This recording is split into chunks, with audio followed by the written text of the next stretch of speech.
Nakasungkit ng New York Knicks ng importanteng panalo sa Game 4 ng NBA Playoffs Eastern Conference. Kontra sa defending champions Boston Celtics. Bukod pa riyan, nakatamo ng injury ang star forward ng Boston na si Jason Tatum. Para sa mga detalye, narito ang ulat ni teammate Rafael Bandairel.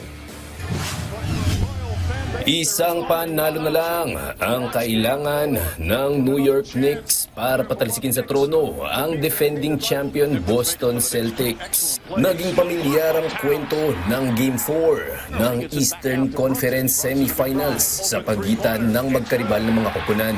Nagpamalas ng malakas na panimula ang Celtics sa pangunguna ni superstar forward Jason Tatum at lumamang ng double digits na pumalo pa sa 14 puntos. Pero muling nahanap ng Knicks ang kanilang ritmo sa huling quarter ng laro upang hablutin ang kalamangan sa late game.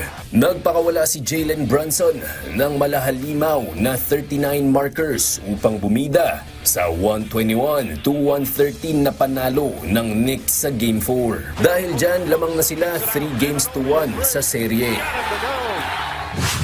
It was a big game for us. Just the way we responded. That's what I'm most proud of. Sticking together and just making sure we're not quitting. And that's a tough team over there. And obviously we want to get out to better starts.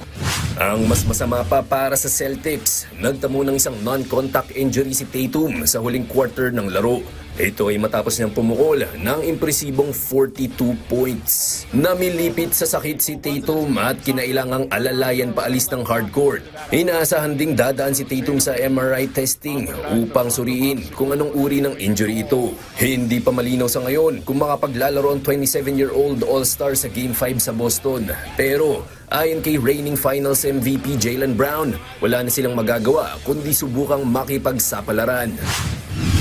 Tonight is tough. I think everybody's kind of lost for words, just because, like, you know, one losing the game, but obviously the concern with JT. But we pick our heads back up tomorrow and go from there. Sa Huwebes, ika-15 ng Mayo, oras sa Pilipinas, magkakaalaman na kung mananatili pang buhay ang pag-asa ng Celtics na depensahan ang kanilang titulo o kung tuluyan ng ukusad ng Knicks sa Eastern Conference Finals, bagay na hindi pa nagagawa ng New York-based franchise sa loob ng 25 taon. Rafael Bandairel para sa Pambansang TV sa Bagong Pilipinas.